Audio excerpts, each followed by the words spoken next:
Ok. Bueno, en esta segunda unidad, ya una vez que vimos todo en la primera unidad de los conceptos básicos, etcétera, generales, todo esto, para que a ustedes les quedará muy claro, pues, qué vamos a entender por sufrimiento, qué tenemos que entender por sufrimiento emocional o cuáles son las emociones que intervienen y un sufrimiento ya, pues, psíquico o psiquiátrico. Bueno, pues ahora vamos a empezar a ahondar un poquito más en lo que es el sufrimiento emocional como tal, ¿sí? Entonces, vamos con la primer parte o la primera etapa del tipo de sufrimientos que podemos nosotros tener. Y en esta unidad, pues nos vamos a enfocar principalmente en cuál es el tipo de sufrimiento que pueden tener los enfermos, ¿no? Claro, los enfermos y la familia del enfermo, porque los dos van como de la mano. Acuérdense que somos seres biopsicosociales y entonces lo que nos afecte a nosotros, pues claro que le va a afectar también a nuestra familia. Y en este sentido, tenemos que darnos cuenta de que cualquier persona que llegue a enfermar, pues claro que va a tener un sufrimiento emocional, ¿no? Lo más recomendable, pues es que no se llegue a ningún grado de depresión, pero claro que van a tener ansiedad, van a tener angustia, van a tener tristeza, ¿no? Porque cuando tú te enfermas, pues estás viviendo un duelo primario, se le llama. ¿Por qué? Porque estás teniendo una pérdida de tu salud. O sea, los duelos, como lo van a ver en otra de sus materias, el duelo es la manifestación de del sentimiento ante cualquier tipo de pérdida. Entonces, si tú pierdes la salud, pues claro que empiezas a enfrentar un duelo. ¿Por qué? Porque ya no va a ser lo mismo tu vida, ¿no? O sea, van a tener que cambiar pues desde tus hábitos de alimentación, tus hábitos de sueño, empezarte a tomar las medicinas, cambiar tus regímenes de vida, etcétera. Entonces, sobre esto nosotros tenemos que estar muy conscientes, chavos. ¿Y por qué ustedes tienen que estar conscientes? Porque es el primer impacto que tiene el paciente o el enfermo con el sistema de salud. Ustedes son los encargados de ayudarlo a entender que sí, podemos seguir con nuestra vida normal, pero vamos a tener que tener cambios. ¿Para qué? Para que el duelo no sea tan fuerte, ¿no? Imagínense que de repente una persona que pues le encanta el chocolate y resulta diabético y pues ya no puede comer chocolate. A ver, madrecita, a ver, señor, no hay problema, mire, podemos comer un pedacito de chocolate sin azúcar, ¿no? Es el más saludable. Y ahí nosotros también irlos ayudando a confrontar este duelo que tienen por la pérdida de la salud, ¿sí? Entonces, siempre tenemos que manejarnos en este sentido de tolerancia y de compenetración con el otro, ser empáticos con el otro. Yo sé que pues ustedes tienen 20 pacientes al mismo tiempo, ¿no? Y pues cada quien va a tener diferentes necesidades, diferentes enfermedades, pero tratar de ser empáticos en forma general en este sentido de que pues están perdiendo algo muy importante para ellos, que es la salud, ¿no? Algunos de ellos van a poderla recuperar si es que hay algún tipo de cirugía, etcétera, pero pues ya pierden un órgano, ¿no? Entonces, vean cómo de todos modos hay un sentido de pérdida, ¿no? O pierdo, por un tiempo, por estar internado, pues voy a perder mi libertad, mis acciones, mis costumbres, el estar con mi familia, etcétera. O sea, hay otro tipo de pérdida. Vean como si cuando alguien se enferma, pues empiezas a tener muchas pérdidas, ¿no? No solamente es la pérdida de la salud física, sino hay personitas que luego van y me los abandonan en los hospitales, ¿no? Pierden a la familia, pierden Pero es que sí tengo mucho Si te voy a pagar porque estábamos oyendo. Entonces van a tener o van a experimentar una serie de pérdidas y eso es lo que vamos a empezar a ahondar en esta unidad para que ustedes vean pues todas aquellas cuestiones que el enfermo y su familia pueden empezar a perder, ¿no? Y vamos a tener que analizar pues cómo van siendo las respuestas del paciente. Claro que el paciente emocionalmente va a reaccionar dependiendo de todo un esquema operativo referencial que trae, ¿no?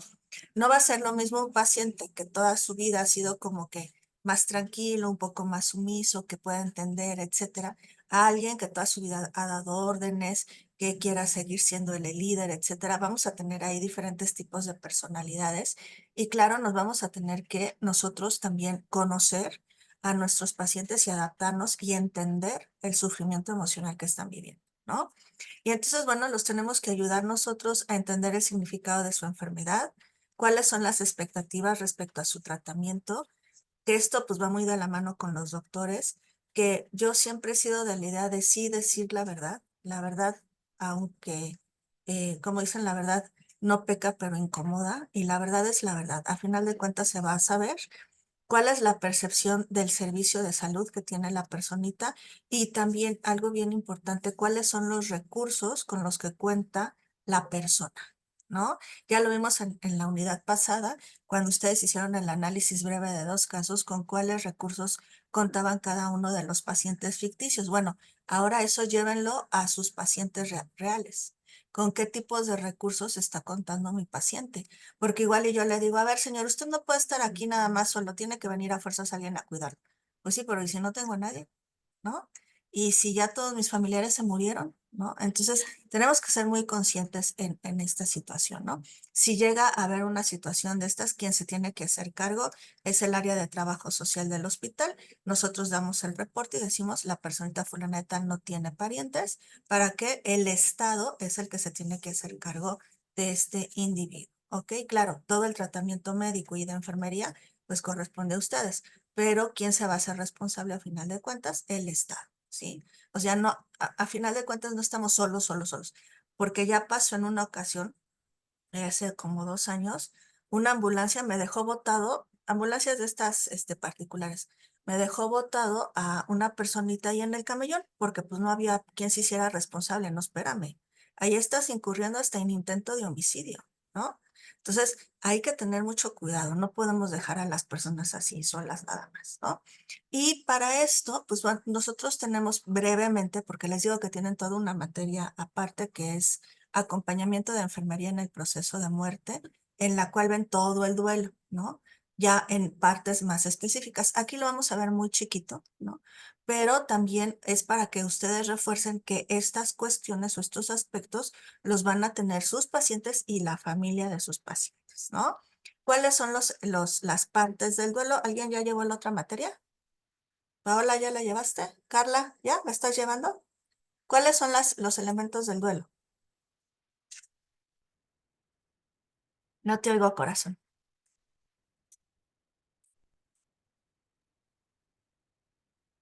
Uy, no, no, quién sabe qué pasa. Bueno, yo te ayudo. Acuérdense que tenemos primeramente la negación, ¿no? La ira, la negociación, el pacto, podemos llegar a una depresión y posteriormente la idea es llegar hasta la aceptación. ¿Por qué? Porque a final de cuentas, pues la verdad es lo que es, ¿no? Los hechos ahí están y por más que nosotros querramos, recemos, roguemos, etcétera, pues quizás una enfermedad ahí está. O sea, no podemos cambiar el hecho. ¿Qué es lo que podemos cambiar nosotros? Tanto personal médico como el enfermo, que podemos cambiar la perspectiva del hecho, ¿sí? Quienes estén conmigo en la otra materia, ya les he dicho que en la parte occidental, pues tenemos una visión totalmente diferente de la muerte a lo que tienen en la parte oriental. Y entonces, en la parte occidental lo vemos como que lo peor, lo último, lo más trágico, etcétera. No necesariamente, hay veces que muchas veces la personita está sufriendo mucho y pues ya también hay que darle paz, ¿no? Tranquilidad a la persona. Pero esto depende mucho de la educación, de la sociedad, de las perspectivas de cada una de las personas, ¿sí? Y también, pues nosotros darnos cuenta en este sentido de que la persona está sufriendo.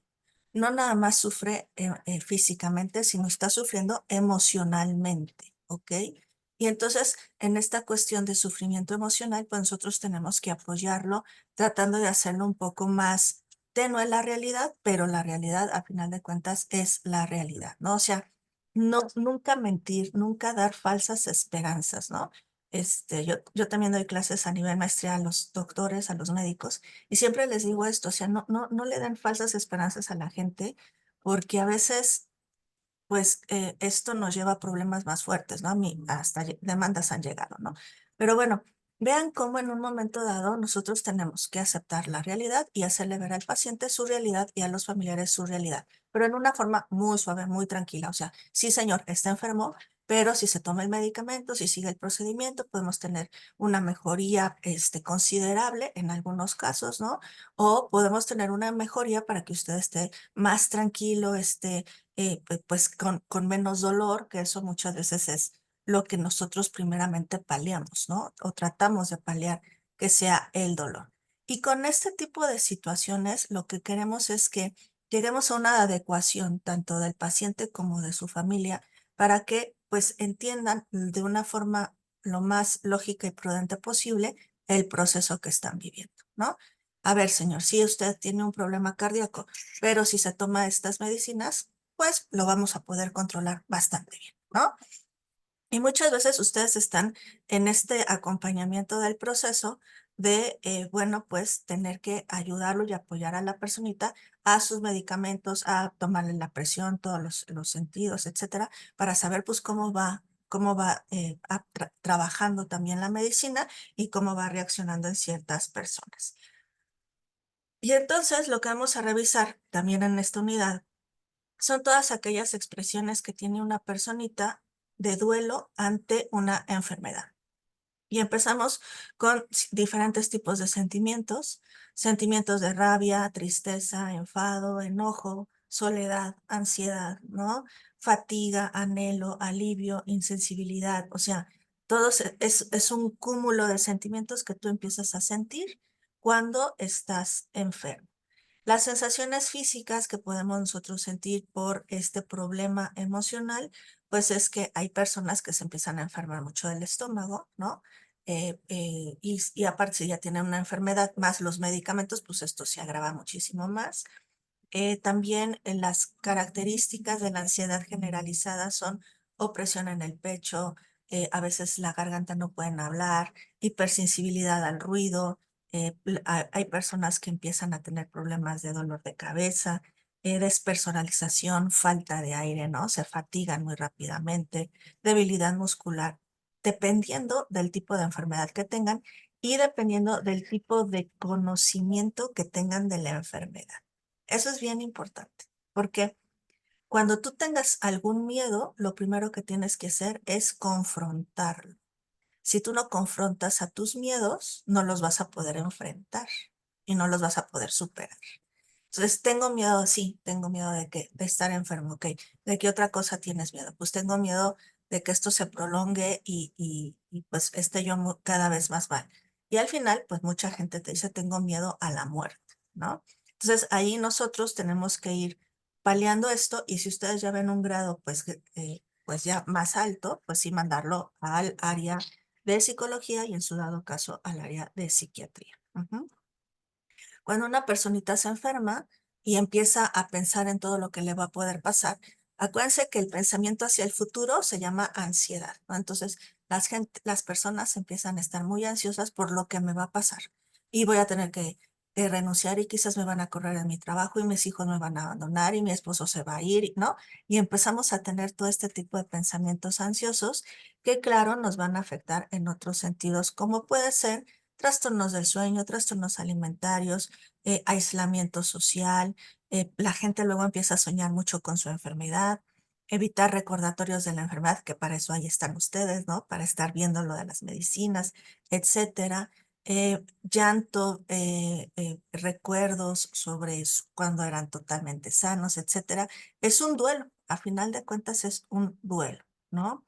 Y en el ámbito cognitivo también podemos presentar las personas que se enferman, pues ciertos grados de incredulidad. Hay quienes lo niegan, no, yo no estoy enfermo, y a mí no me pasa nada, yo voy a estar siempre bien, ¿no? Yo soy Iron Man y no me pasa nada, ¿no? Otros van a presentar estados de confusión, de que, bueno, y sí, pero ¿y qué vamos a hacer? ¿O ahora qué tengo que hacer? Preocupación, claro por todo lo que están empezando a padecer. Y para eso, pues estamos todos nosotros, ¿no? Para ayudarlos a entender un poquito cuál es la situación. Sobre todo también yo les pido que revisen mucho a sus pacientes de la tercera edad. Hay personas que sí llegan acompañadas, pero hay personitas que no, ¿no?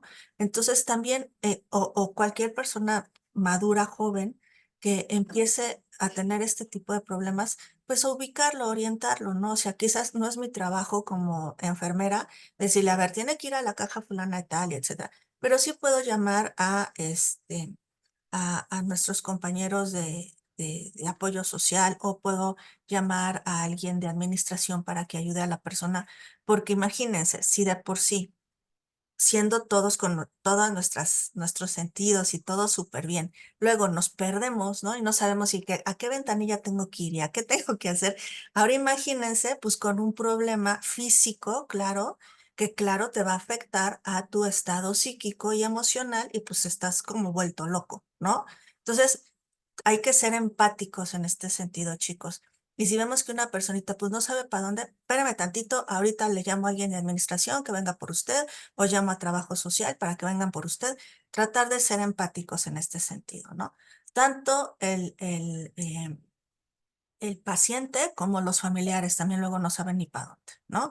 Entonces nada nos cuesta con decirle, oiga, tiene que ir a atender este papel a la caja fulana y tal, o tiene que ir a tal piso, etcétera, ¿no?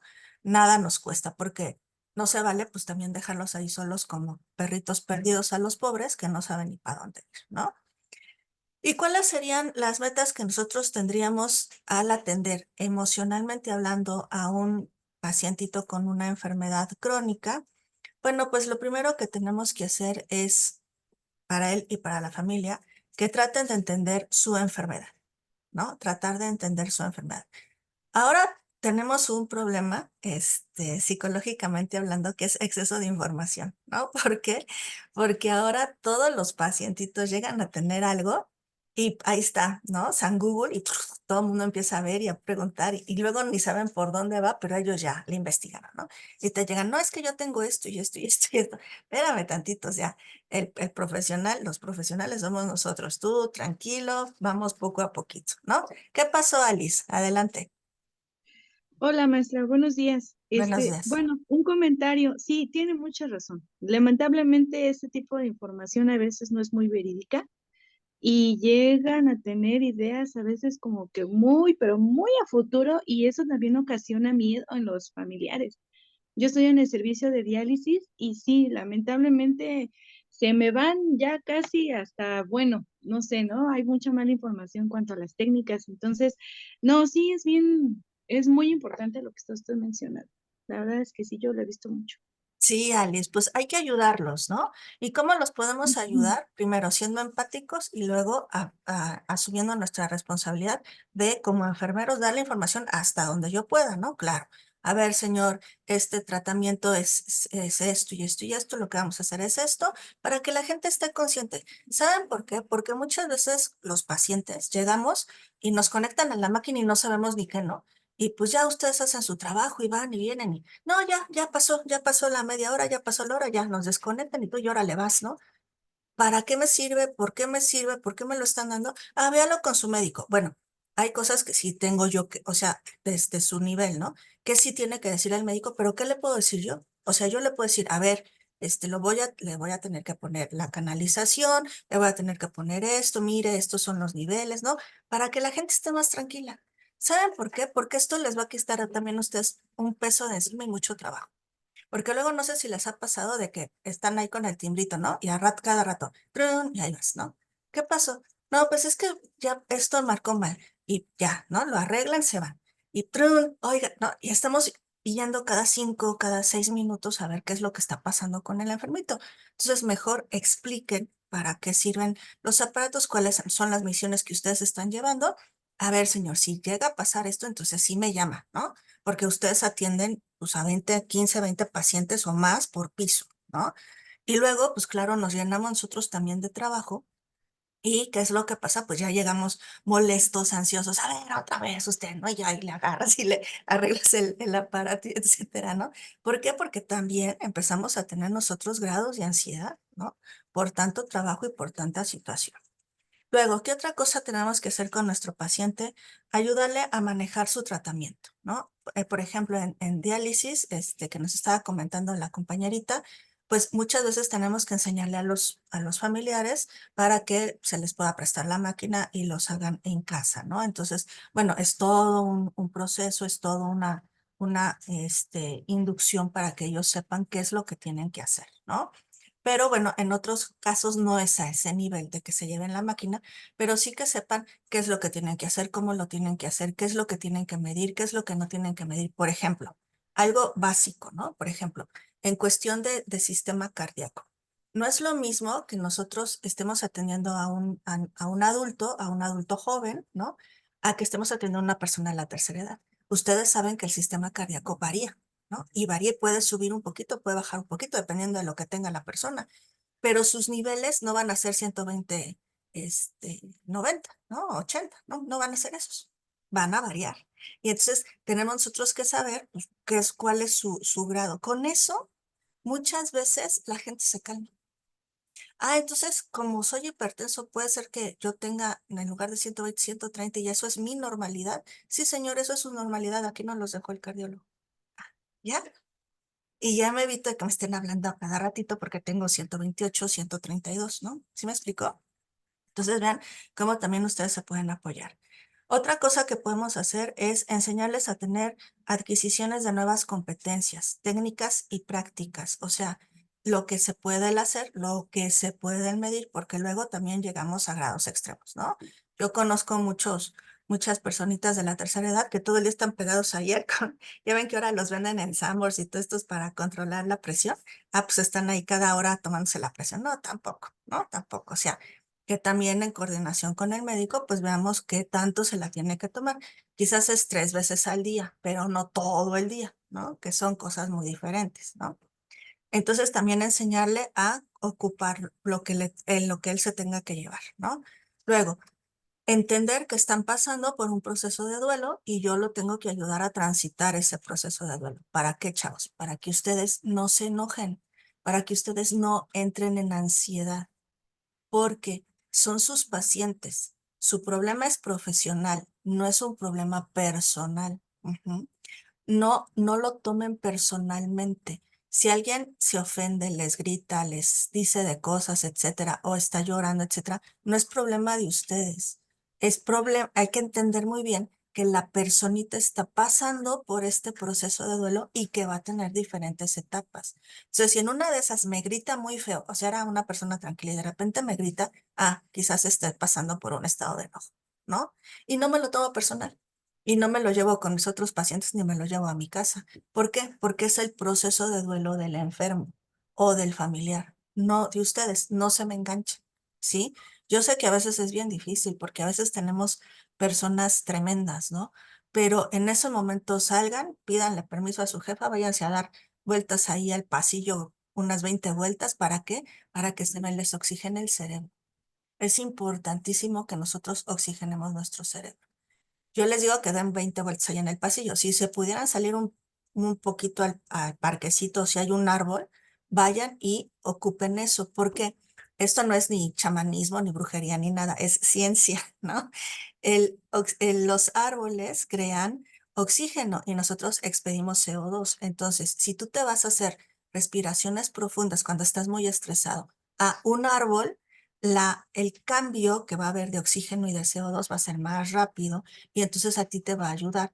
Nuestro cerebro solamente se alimenta de dos cosas, de glucosa y de oxígeno. Entonces, cuando yo esté muy estresado o esté muy ansioso, respiren profundamente para que le llegue oxígeno al cerebro y podamos pensar más tranquilamente, ¿sí? Entonces, estos consejos se los doy a ustedes para que no se me estresen, para que vean que la personita está pasando un proceso de duelo. Ya me gritó bien feo, sí me hirió, me dolió, me sintió, pues me bajo a mi árbol y respiro 3 veces y si no, pues le camino 20 veces ahí en el pasillo para oxigenarme, ¿no? Y que te vea tu jefe, oye, ¿qué estás haciendo? Espérame, que me estoy oxigenando. No me interrumpas ahorita, ¿no? Y ya, ¿por qué? Porque si no oxigenamos el cerebro, entonces nosotros empezamos a entrar en un estado ansioso. Y eso es lo menos que queremos, ¿vale? Y al final, si vamos haciendo todo esto y vamos comprendiéndolo bien, lo que vamos a poder apoyar a nuestros enfermos es que acepten las nuevas posibilidades y las nuevas formas que tienen. Ahora, tenemos que ser muy conscientes de que cada persona es dueño de su propia vida y es dueño de sus propias decisiones. ¿En qué? En salud, en enfermedad y en muerte, ¿no? Porque luego podemos llegar a la obstinación médica, no, sí, sí, y usted hágale y vaya y esto, y sabemos que pues va a estar peor y nada más le vamos a dar 2, 3 días más de vida a la persona y que cada quien tome sus decisiones y ayudar a la familia a que respeten las decisiones muchas veces de los enfermitos, ¿ok? Entonces vamos a ver aquí en esta unidad cómo ustedes se pueden enfrentar un poquito a este tipo de problemas emocionales, tanto en enfermedades crónicas como en enfermedades generales, para que ustedes puedan ir haciendo un poco más de reflexión, ¿ok? Y vamos a ver brevemente algo que se conoce como la teoría de la incertidumbre, que esta teoría básicamente es aquella que trata de entender cómo surgiría la incertidumbre en el momento en el que la persona, nuestro enfermito, no puede estructurar un suceso relacionado con su enfermedad debido a la ambigüedad, inconsistencia o ausencia de información. Fíjense, otra vez, tres elementos básicos: ambigüedad, inconsistencia o ausencia de información. Cuando las personas están informadas de lo que están padeciendo, les vamos a bajar mucho el miedo, les vamos a hacer entender qué es lo que tienen, a cada quien a su nivel, ¿no? Pero ustedes, pues, tratar de ayudarlos a que no tengan este tipo de problemas, ¿ok? Y bueno, esto nos va a ayudar a nosotros mucho a bajar la incertidumbre de la personita con respecto a su enfermedad, para que podamos en un momento dado, pues, bajar la ansiedad, bajar el miedo y poder tener, muchas veces cuando estamos bien emocionalmente, esto ayuda así al proceso físico, ¿no? Y bueno, ahí viene toda una teoría más fuerte de cómo las neuronas afectan sobre las demás células, y claro que esto afecta muchísimo, ¿no? Y todo es científico, les digo que no es nada de chamanismo ni nada por el estilo, pero en materia científica, si en un momento dado nuestro cerebro está trabajando bien, las conexiones neuronales son las adecuadas, claro que la información que se mande va a ser la más adecuada. Y si a esto le aumentamos los refuerzos que se le meten a través de las medicinas o de los diferentes tratamientos a las células, pues claro que podemos tener un éxito más rápido y más certero en este sentido, ¿no? Entonces, chicos, pues básicamente es lo que tenemos que hacer en esta unidad, y para que a ustedes les quede claro, ¿no? La maestra Anita es un amor, no sé si ya la han tenido ustedes, pero la actividad que nos está presentando ella para que ustedes la realicen es interesante. Yo sé que hay veces que no sabemos cómo hacer un podcast, ¿no? A ver, chavos, no se me ocupen. Si no saben hacer un podcast o no pueden, háganme un video, no hay ningún problema. El podcast sería como el video, pero nada más poner una imagen para que se oiga su voz. Aquí lo que nos pide la maestra Anita es que revisemos mejor cómo nada más nos expresamos con la voz sin ver la cara, ¿no? Entonces, pongan una imagen fija y nada más su voz, ¿no? En un video, y con eso me lo suben y ya tienen su podcast. Imagínense que es como un programa de radio, ¿no? Entonces tenemos que hacer todo el script, tenemos que ver el guión, etcétera, cómo nosotros vamos a ir tomando cada uno de los temas que tenemos que hablar, etcétera. Y ya una vez que tengamos todo esto, pues ya hacemos nuestro audio, que nada más les digo, yo voy a tomar en cuenta la voz. Si a alguien le cuesta trabajo y no puede, hágame un video. De todos modos, yo les voy a tomar en cuenta nada más la voz, ¿ok? La inflexión de la voz, para que podamos nosotros ver qué tanto podemos manifestarnos a través de la palabra hablada, ¿ok? Igual, me editan su audio, lo suben en plataforma. Lo pueden hacer por diferentes medios. Si les cuesta mucho trabajo, háganlo pues en YouTube, ¿no? Les digo, hagan un video nada más con una imagen y hablen ustedes. Y ese es su podcast, no hay ningún problema, ¿ok? Acuérdense que ya abrí la página en el foro para que puedan subirlo ahí. Me tienen que replicar a dos compañeritos, o sea, platicarles a dos compañeros de lo que oyeron ustedes en su podcast, para que pues veamos qué es también lo que están haciendo nuestros compañeros, y ya con eso yo voy a revisar el Word, que es todo el guión que ustedes hicieron, respondiendo las preguntas. Reviso el audio, los oigo a todos. Nada más un favorzote, que sea de 3 a 5 minutos. No se me prolonguen mucho, porque ya por ahí me subieron algunos audios de 7, 8 minutos, y pues ahí estoy todo el día, ¿no? Oyendo el audio. Entonces, de 3 a 5 minutos, por favor, que es bastante tiempo en cuestión de video y de audio, es bastante tiempecito para que ustedes lo hagan. Y otra vez se los vuelvo a pedir, por favor, por favor, por favor, revisen sus rúbricas antes de subir sus trabajos. Ya les he comentado que nosotros nos aparece la rúbrica tal cual, y sobre esa tenemos que ir calificando. no podemos hacer mucha variación los asesores. Entonces, por favor, revisen bien la rúbrica para que sepan qué es lo que tienen que entregar. ¿Vale? ¿Dudas, comentarios? Maestra, Sí, Ada. una duda. Bueno, ahí leyendo lo de la actividad mencionaba que teníamos que hacer, pues es como dijo el guión, pero lo tenemos que enviar también a Word y enviárselo Ajá. aparte. Sí, me suben los dos archivos, el Word y el audio, o el Word y el video fijo con su audio. Ajá, sí. Pero ahí mismo Y en el foro. en la misma actividad. O puedes grabar la Ah, ok. liga en el Word y yo lo veo. Pero hay quienes suben los dos, o puedes, Ah, ok. digo, insertarlo en el Word y no hay problema. Ujú. Y lo tienes Ok, que subir al gracias. foro. La liga la tienes también que subir al foro. ¿Ok? Para que te la oigan Ah, los ok. compañeros. ¿Sí? Ok. Pao, ¿qué pasó? Era exactamente lo mismo, maestra. Si quería la actividad en Word, que prácticamente es lo que vamos a leer en Ajá, nuestro podcast, sí. pero que sí lo quería en Word. Sí, es que así viene la rúbrica, es a lo que Ujú, voy, sí. ¿no? Ujú, Ya se dieron cuenta algunos en la actividad pasada que me hicieron nada más un ejercicio, o de los dos que venían, me hicieron uno, no, me tienen que hacer los dos, hay que leer la rúbrica, ¿no? Entonces, léanse la rúbrica y van a ver que viene, que tengo que calificar el Word y tengo que calificar el podcast, ¿sí? Entonces, ok. por favor, súbanme los dos, ¿vale? Sí, maestra. Sammy, Gracias. Gracias, profe. Sí, perdón, es que Sammy, ¿te oigo? justo la... ¿Sí me escucha? Hola, hola. Bueno, ¿sí me escucha? No, pues no se oye. Bueno, chicas, ¿alguien más? Carlita, ¿todo bien? Sí, nada más dime así porque no te oigo. Sí, ok. Lore, ¿todo bien? Bueno, Maestra, disculpe, sí, Alice. perdón. Mencionó que por el medio que sea, sí se vale si es Canva y nada más le pegamos la liga o... Sí, no hay ¿Sí? ningún problema, sí. Ah, bueno. Ujú. Ok, Nada ok. más péguenme bien Gracias. la liga y que me tenga Ajá. yo acceso, ¿no? Porque luego la pegan y no tiene acceso Sí, abierto. es que sí, luego ese es el problema con Sí, Canva, pero lo voy a verificar. Gracias, profesor. sí, gracias. Glo, ¿ibas a hacer algún comentario? ¿No? ¿No? Ah, bueno, ok.